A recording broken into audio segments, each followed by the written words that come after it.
Welcome everyone to another ShareWise webinar.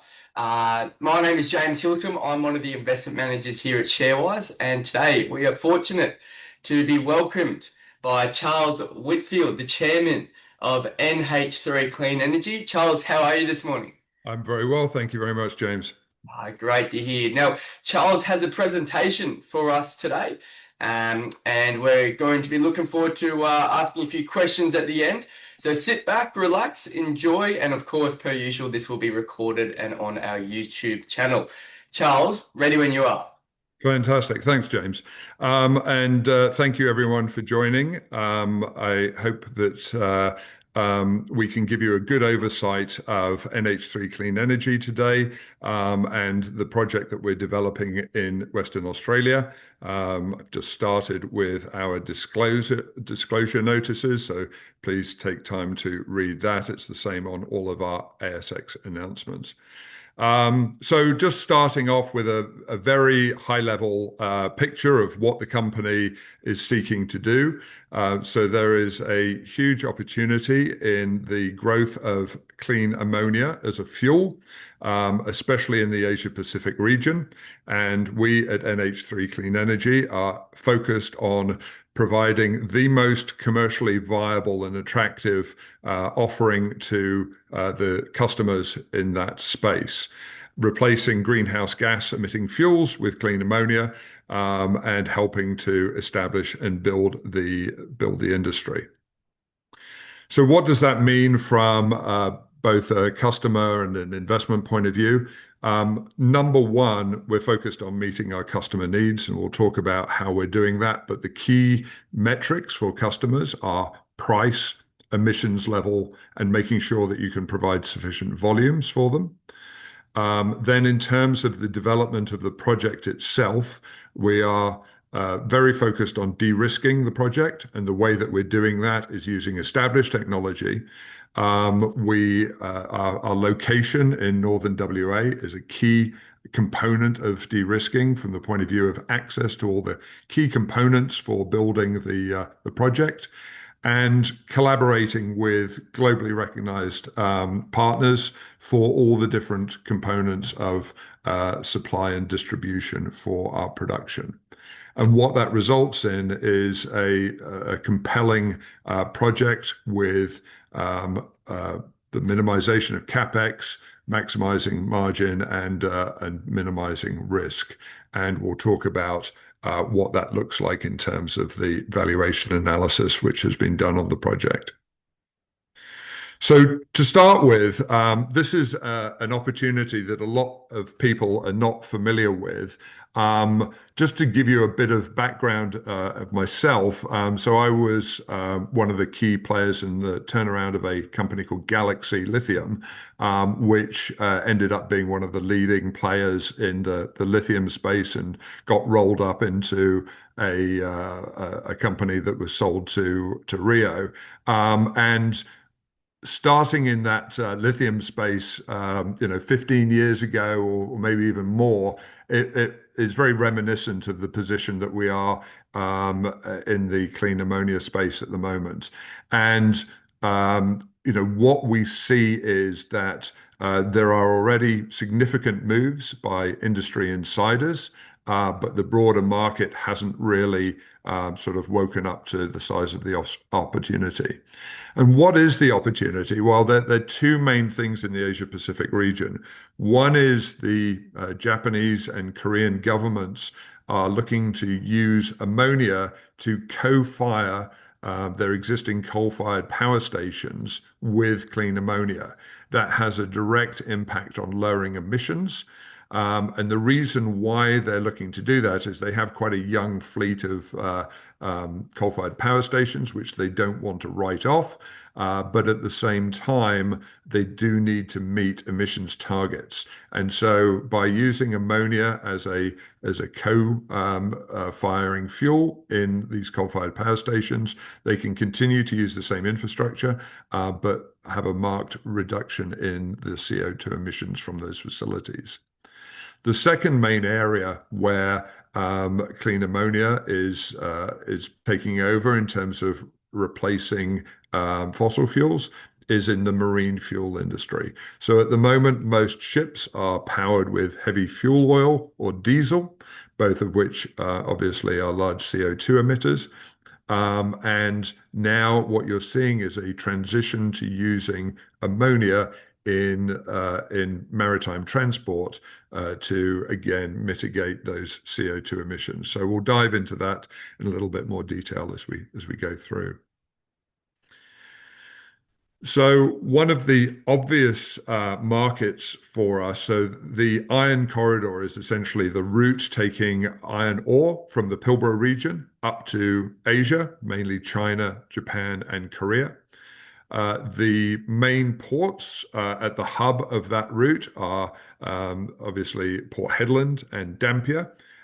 We are located just south of Dampier. So we are in an ideal position to be able to feed that market. And we'll talk a bit about the importance of our location as we go through. But with a lot of these markets, it's hard to try and deduce what the forward forecast for demand actually looks like. The best metric that we use is actually the order book of ammonia-powered ships that we can see at the moment. So what you have on the right-hand side at the bottom there is a chart showing the order book in blue for ammonia-powered bulk carrier vessels, which are the type that carry iron ore, and in grey, the announced ships on a year-by-year basis, which will be ammonia-powered as well. So from that, we can deduce what the demand curve going forward looks like for clean ammonia on that particular shipping route.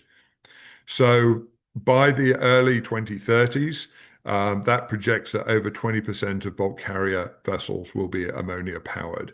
We only need about 6% of those vessels to be ammonia powered to take all of our phase one production. So our phase one of our plant will produce 650,000 tons of clean ammonia. The Pilbara route isn't the only important maritime transport route for the region. And we, back in December, announced an MOU with the Japanese company Itochu Corporation. And essentially what that envisages is that we would be a supplier to Itochu for their growth of ammonia bunkering in the rest of the Asia Pacific region, most notably for Singapore and for the Japanese market. So there you have different sorts of ships operating. The focus is container ships and auto carriers. And again, on the right-hand side there, we have the order book for those vessels going out to 2030, demonstrating the real demand which is being created at the moment. So why is our project the favored project for supplying this latent demand? Well, like I said at the introduction, there are really three key metrics which our customers look at. One is the emissions profile, then there's the cost, and then there's the security of supply and volumes. So in terms of emissions, for Japanese purposes to be low emissions, your profile of CO2 for a kilo of ammonia needs to be below 0.87 kilograms. We're actually at 0.38, so we come well within their specified threshold. Then cost, we have modeled our price for pre-feed analysis at $600 a ton. That is less than 2/3 of the price of green ammonia. And we know that we are the favored producer in the Asia Pacific region because of our cost competitiveness in terms of cost of production. And then finally, the actual geopolitical risk is a key factor. So they want to make sure that you can supply the volumes that they need, but that supply is secure. And so with the other two main producers of blue ammonia being the Middle East and the Gulf of Mexico, we compare well from a point of view of geopolitical stability. And obviously, Australia has a long and established role as a power and fuel supplier to Japan and Korea. So we are very focused on the Asia Pacific market, and that makes sense given our location, and it also gives us key advantages over our competitors. So when you're looking at low emissions ammonia, where you are supplying is critical, because when you are looking at your emissions profile, it's not only the emissions associated with production, but also transportation to the point of consumption. So we are 5 days sailing away from Singapore. By contrast, stuff produced in the Gulf of Mexico takes almost 40 days, 37 to 38 days, depending on whether you go east or west. And coming out of the Middle East is more than twice the duration that we are. Off the back of this, and we'll talk about all the agreements that we have in place, we've got MOUs in place with Mitsui OSK Lines, which are one of the biggest bulk carrier operators in the world, and Itochu Corporation, who basically are the leading Japanese company in terms of building ammonia bunkering infrastructure across the region. In terms of timing, we are aiming to finish FEED by the end of this year and undertake our final investment decision, with first deliveries in 2029. One of the other core advantages that we have for our customers is, because we are a DOM gas, a domestic gas customer, we buy our gas on a long-term fixed price basis. This is by contrast to producers in the Middle East or the US, who are indexed to either Henry Hub natural gas prices or oil prices. So in terms of being part of a customer's portfolio, we have key advantages from the point of view that we can provide long-term fixed price contracts. So I've talked a little bit about location. It is a key strategic advantage of this company. Where are we located? We're in the Pilbara region, up in the northern Western Australia. We are just south of the port of Dampier. And the reasons why that's such a great location are multiple. First of all, to produce blue ammonia, clean ammonia, you need a gas supply, but you also need CO2 sequestration. There are very few places where you actually have a combination of gas supply and CO2 sequestration near an export hub. And that's one of the magic ingredients of where we're located. There's also a lot of existing ammonia infrastructure there. So in terms of the things that we need, that blue line, which comes down from the Burrup Peninsula, where the gas is onshored, goes down to Perth, but it goes directly past our site, and that is the main gas supply line from the Burrup to Perth, and we can tap into that gas supply, so we don't have to build a new gas pipeline. That blue line is also an infrastructure corridor where there is a joint agreement between the WA government and the federal government to build an ammonia pipeline, so we will be able to utilize that infrastructure. The port of Dampier already has ammonia export facilities. Yara, a Norwegian fertilizer company, has already been producing ammonia in the region for 2 decades.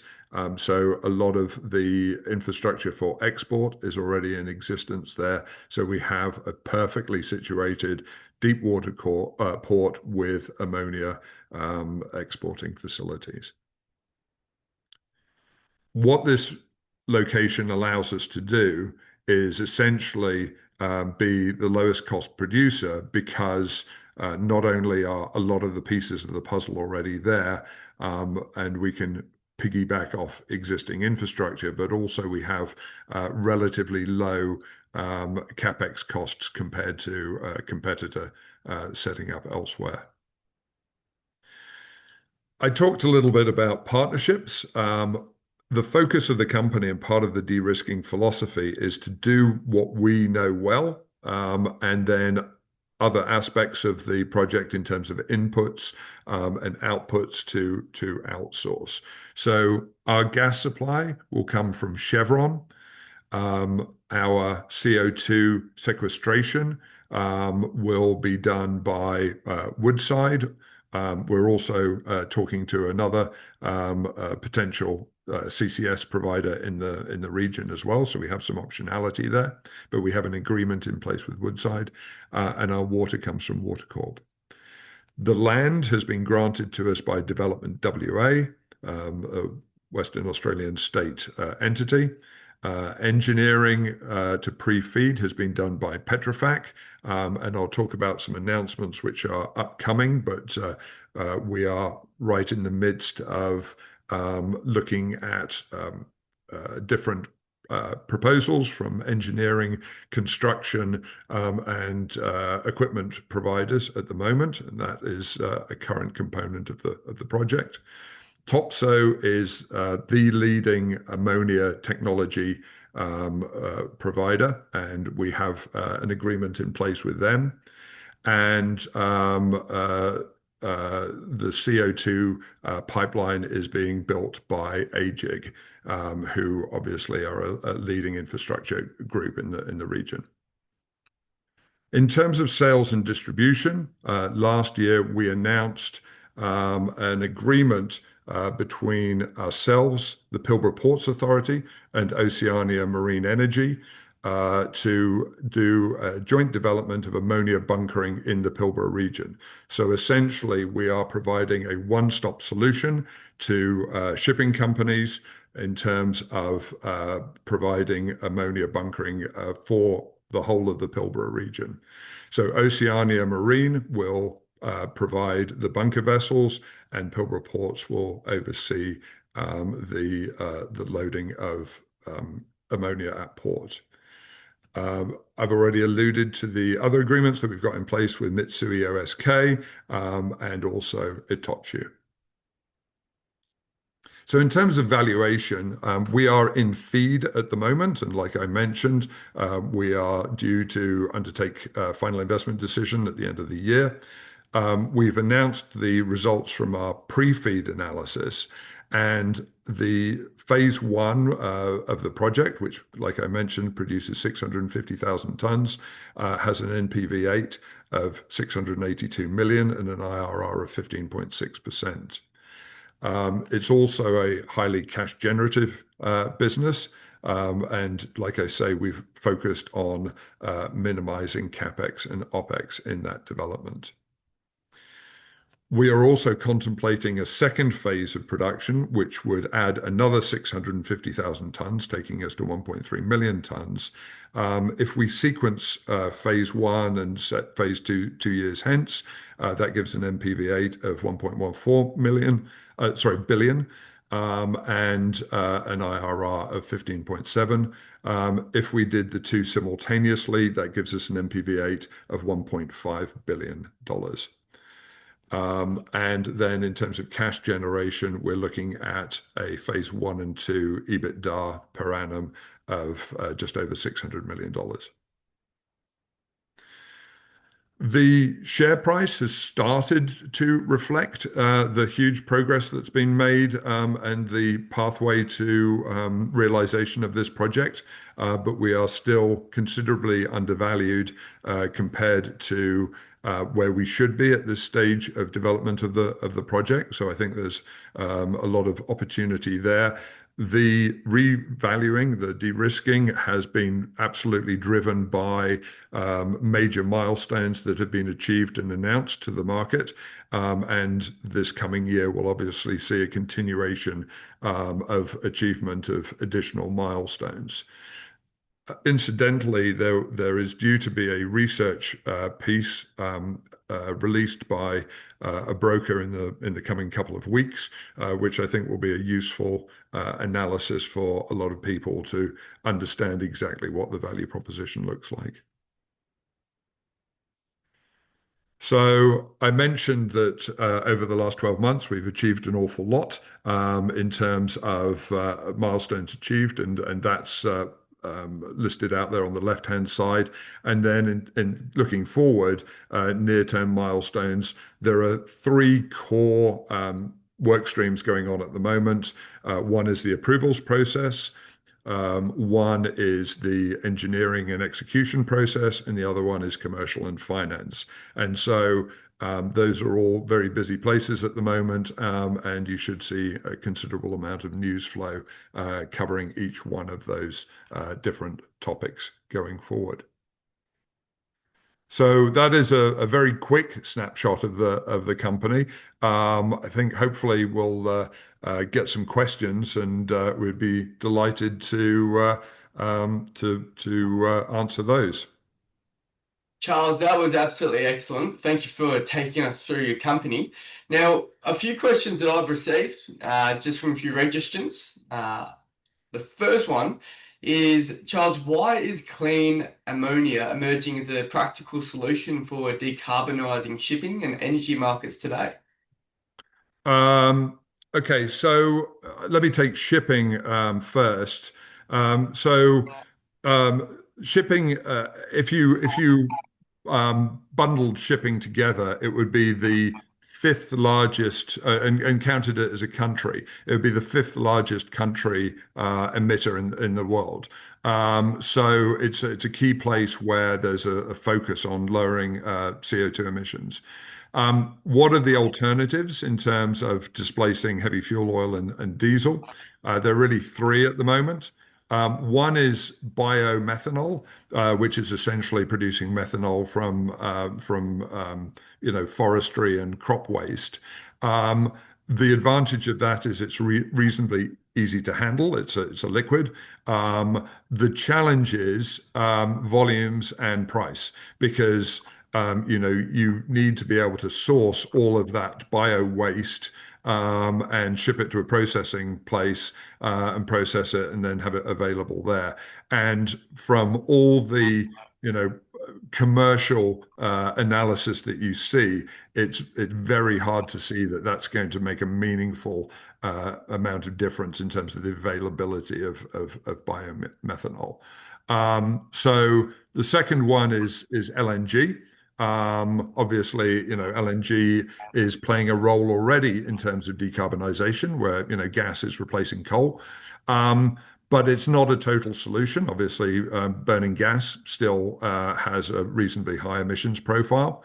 And also, transporting and storing LNG is pretty hard. So, you're looking at, sub 100-degree centigrade temperatures for handling, which is fine if you're in a bulk, LNG carrier, you can purpose build it. But to retrofit a lot of other ships like container ships and bulk carriers and so on and so forth is very, very hard. So I think probably you will see LNG carriers being powered by LNG.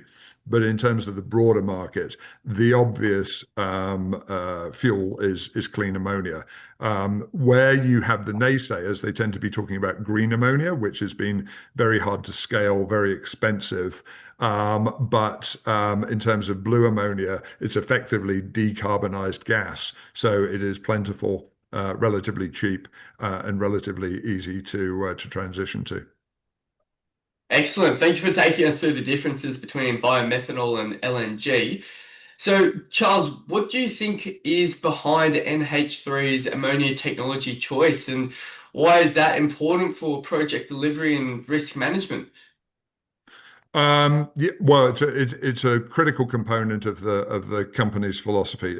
Like I said, we've basically been looking for a commercial solution, and the alternative ways of making hydrogen, which is the precursor for ammonia, are either electrolysis of water. So you basically start with H2O and you split the H and the O, or gas, in which case it's CH4 and you're splitting the C and the H there.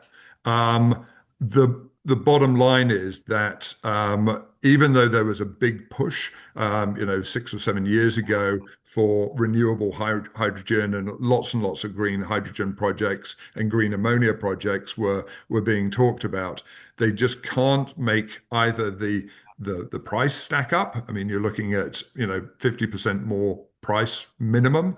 $1,000 a ton is pretty much a baseline price for green ammonia, as opposed to 600. And secondly, the volumes. You just weren't seeing, I mean, the capital investment necessary to create meaningful volumes to supply these new markets was stratospheric. So what we've seen and what we forecast and have been proved right on is the large number of hydrogen and ammonia projects which were using electrolysis have fallen away, and either they've been sort of suspended or more often abandoned. And so what that's meant is that we've been left in a very, very strong position because we're one of we really are the leading clean ammonia project in Australia and indeed across Asia Pacific, because everybody went down the wrong road effectively. Ah, terrific. Well, that makes a lot of sense. Seems like the original market was unwilling to pay that price. Yeah. So, furthermore, I know that you discussed this during your presentation, Charles. However, do you mind diving a little bit deeper on how the location of the WAH² project in Western Australia supports the competitiveness and access to the Asia Pacific demand? Oh, sure. Yeah. Well, as I said, first of all, there are not that many places where you have the confluence of gas supply, CO2 sequestration capacity, and being close to port. Really, in the world, there are three places. One is the Gulf of Mexico, or the Gulf of America, if you want to call it that. And there are a couple of projects there being developed, one by Woodside. The other is the Middle East. And again, there is some project development going on there. And then really in Australia, you have to be near the Northwest Shelf. And the combination of those factors really make Dampier and the Pilbara region very, very rare indeed. I mean, there is gas supply and CO2 sequestration available in Canada, but it's a long, long way from the ocean. And so, either you're having to ship your gas to the coast and then ship your CO2 back to be sequestered, or alternatively, you have to land transport ammonia, which is relatively hard. I mean, we're so fortunate being able to just use a pipeline to port and then we're done. So that's number one. And then number two, as I was mentioning, so the Dampier SIA, where we're based, Strategic Industrial Area, is actually a federally designated hydrogen hub, and it is also a clean energy fuel development area for the WA government. So not only are we able to benefit from the existing infrastructure which is there, but there is also other state-led and federally led infrastructure which will be brought into the area. Okay, sounds like Dampier has everything that you need. So, Charles, moving forward across the sea to Japan, in your perspective, what is the current driving near-term demand for clean ammonia in Japan, and particularly across shipping and power co-firing? Okay, well, let me just talk a little bit about the co-firing, because I've talked a lot about shipping already. So about 30% of Japanese electricity is produced using coal. And the coal coal-fired power station portfolio that Japan has is relatively young. Obviously, one of the motivations behind building that coal capacity was after the Fukushima earthquake in 2011. So they're very new power stations by all standards. But Japan has to lower its emissions profile. So its choices would either be to close down and write off the huge amount of capital investment in those coal-fired power stations and have to reroute their grid and so on and so forth. Or alternatively, they can start to blend clean ammonia with their coal in those power stations. I don't know. I mean, people might have different familiarities with modern power stations, but I mean, essentially in a coal-fired power station, you're not shoveling bricks of coal into a burner. You are jetting very fine particulate coal through jets, and essentially you have multiple nozzles. And what you're doing is swapping out some of those nozzles to be optimized for ammonia rather than optimized for coal, and that's how you co-fire the power station. So it's a very, very small cost to the Japanese government and the power generating companies to be able to convert their existing infrastructure to take ammonia. Ah, terrific. Well explained, Charles. That makes really clear why there's a driving near-term demand for Japan as they're looking to co-fire these power stations with clean ammonia. Now, last one, Charles, before we wrap up. What are the key milestones investors should be watching as NH3 progresses toward final investment decision? Okay. I went over very quickly that, so let me dive in a little bit more depth. So, like I say, there are three main work streams as we get to FID. One is the approvals process. There's engineering, construction, and equipment, and then there is commercial and finance. And so we are very busy on all three of those at the moment. So in terms of approvals, last year we were designated a key project under the WA government's framework for approvals. So we actually have dedicated people within the different government departments in WA who we coordinate with for the approvals process. We've undertaken our fauna survey on the site towards the end of last year. We have the flora survey this month. And we are obviously already in a designated strategic industrial area. So one assumes that a lot of the heavy lifting has already been done on that. But obviously, as the backer of this project, we need to do our own analysis. So all of the results from that and the sort of clearance pathway for our approvals will be one stream of news flow. Secondly, on the commercial side, we are talking, in addition to MOL and Itochu, we're talking to other potential customers and off-takers. So there will be news flow coming out of that over the following, few months. And also around financing. So we're in deep discussions already with some policy-led financing groups. So because we are part of the clean energy transition and also key strategically to Japan for their energy security, we are looking for a large component of our debt for the project to come from policy-led financing groups, so the likes of NAIF and JBIC and so on and so forth. So there'll be news around that. And then finally, on the engineering construction side, those are all live conversations at the moment, which we will announce around, which bits of the project will be done as EPC versus build, own, operate by a partner, so on and so forth. And that's all part of the mix in terms of both execution, risk minimization, but also optimization in terms of financing as well. Terrific. Well, Charles, seems like investors should be keeping their ears pretty low to the ground in terms of the current news flow that's coming out. It sounds very exciting. That is all that we have time for. Charles, thank you very much for coming across, and best of luck to NH3 as we enter into the new year. And of course, those that ask questions, we couldn't get to everyone, unfortunately. But until next time, Charles, thank you very much from the ShareWise team for coming on board and for everyone that joined us.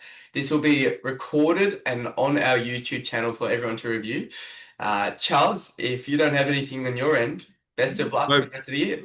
thank you very much, James, and thank you very much for everyone who's joined. And as our existing shareholders will attest, we are always available as a management team to answer questions. We do understand that this is a new industry, and so lots and lots of people have, a desire to get themselves up to speed. So we always make ourselves available to interact with both existing and potential shareholders.